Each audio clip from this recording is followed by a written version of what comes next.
Remember, in a capitalist world, everything costs money. Everything is about money.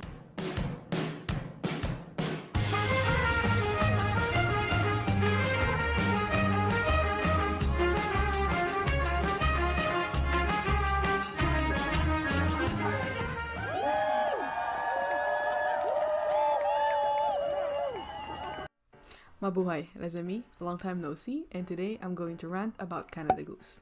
Yes, it's that winter apparel, that luxury winter clothing jackets.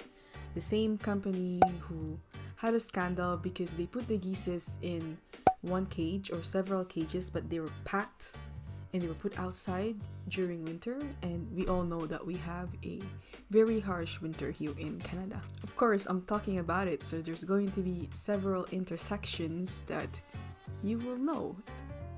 Just stay tuned. So, brief history of Canada Goose. Canada Goose was acquired by Bains Capital. Bains Capital is a Washington-based company. So there you go. Canada Goose is not owned by Canadians, it's owned by Americans.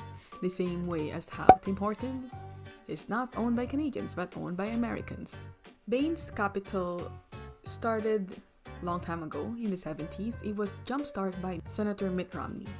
The same Mitt Romney who ran to be the Republican leader to run as a president against Trump. That's another story. Mitt Romney himself admitted that the money to use to jumpstart this company, Bains Capital, 40% of it came from El Salvadorian oligarchs. These are the same people who funded death squads in El Salvador. This was during El Salvador Civil War, and these death squads are the ones who murdered guerrilla fighters. So, for my Filipinos out there, you all know who are the guerrilla fighters. It's our grandparents. Our grandparents fought as guerrilla fighters, be it with the Americans or against them. So that's the gist of Canada Goose history, right? Canada Goose is no longer owned by Canadians, it's owned by Americans. Bains Capital, Washington-based.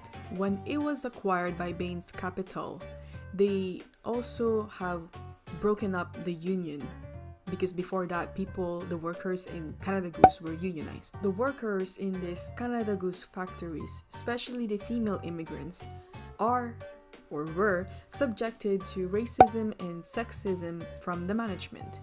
And of course, the management are run by white people, because of course, right?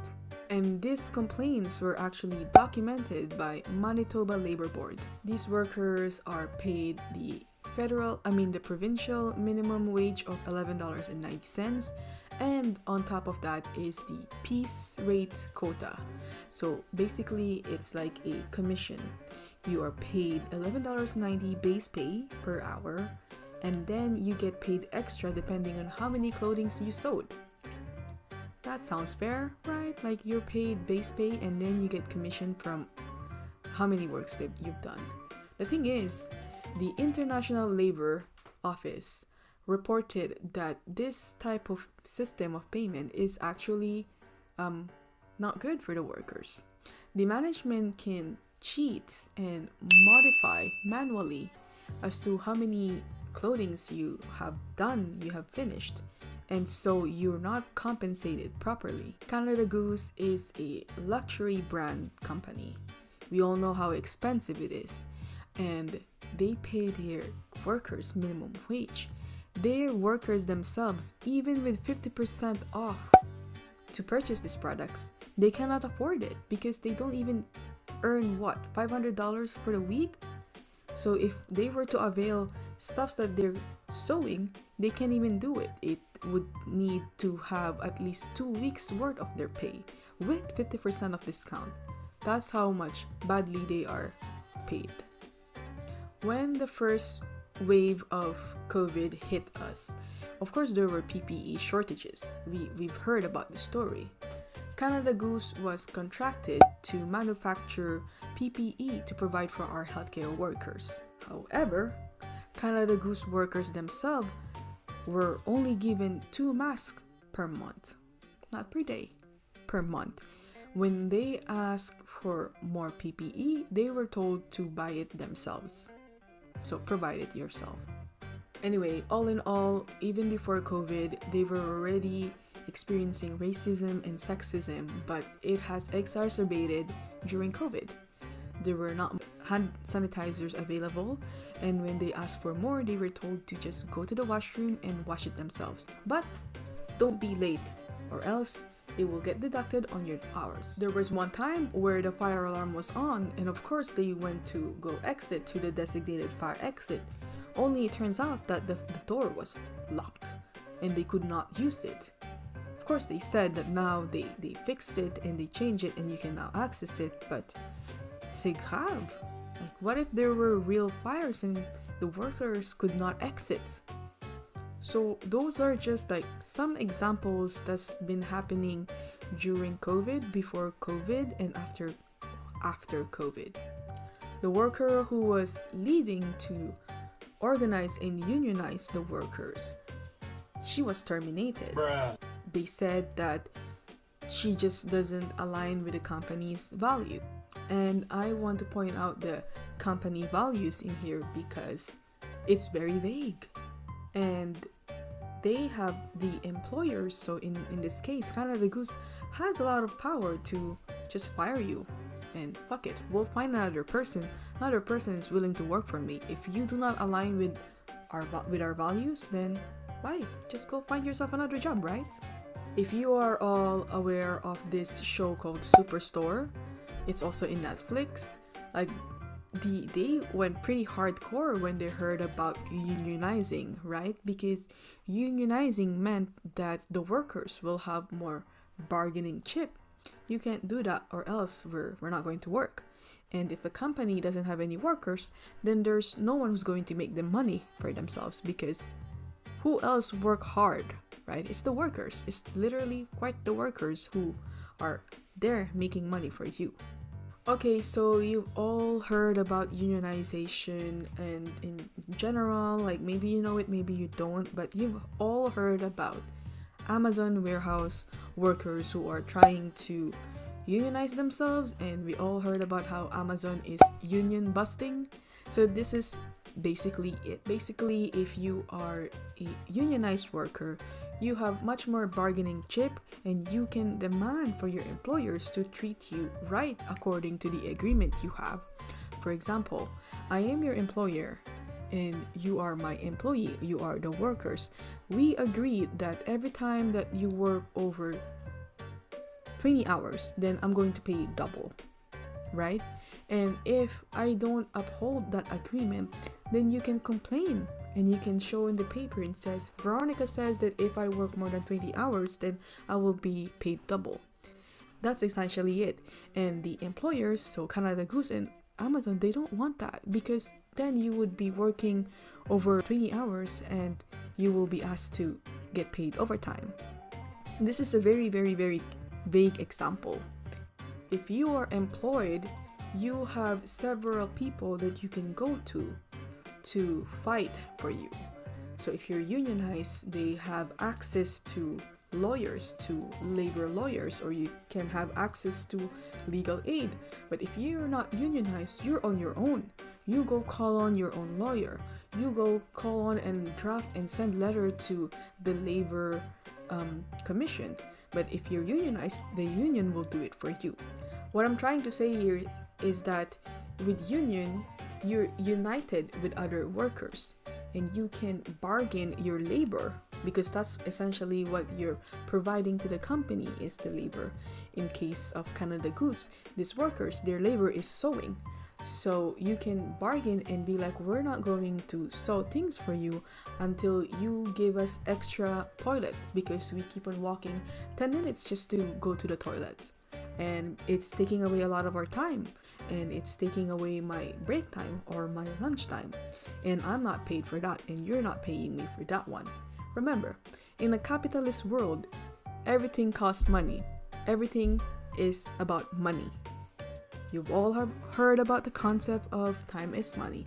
Well, yes, time is money. If you're not paying me right now and you're making me lose 5 minutes to go to the washroom, to wash my hands, For my own protection, you bet I need to be compensated for that one. You said it yourself, time is money. So what would be my takeaway here? And did I properly connect things, or I have not? Well, I have not connected things yet, but I will. First of all, if it wasn't obvious, Canada Goose is owned by an American company called Bains Capital, Washington-based. Second, I really want to highlight this, and maybe I am wrong, but I just want to assume that this is what it is. Canada Goose has a contract to provide PPE for our healthcare workers. And since we're here in Canada and healthcare is free because it's being funded by our tax money, as taxpayer, I'm a taxpayer, it is safe to assume that the money used to pay Canada Goose to provide PPE for our healthcare workers is from us. It's your tax money. Because we told our government to help our healthcare workers, to provide PPE for our healthcare workers. So those are the money, our money used to pay Canada Goose to provide help and protection to our healthcare workers. So indirectly, we are also complicit with the exploitation of these migrant workers.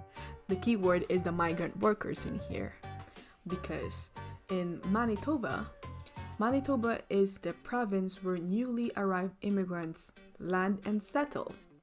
It is also the province where the indigenous community were able to integrate better in the urban life. I don't know if that is very fair to say. I'm sorry if it's not. I should probably word that better. This is also the same province, so Manitoba, who have the most served recipients, meaning that it's in this province where a lot of people ask for financial help during COVID. A lot of them either have their hours reduced or lost their jobs. And again, who are the people who lives in this province? Immigrants and indigenous people. And I am going to assume that the immigrants working in these factories in Canada Goose are either newly citizen or still not a citizen and are here under temporary foreign worker visa or other worker visa. But in any case, they're not Canadians and they cannot vote, and they also do not have any political power to bargain.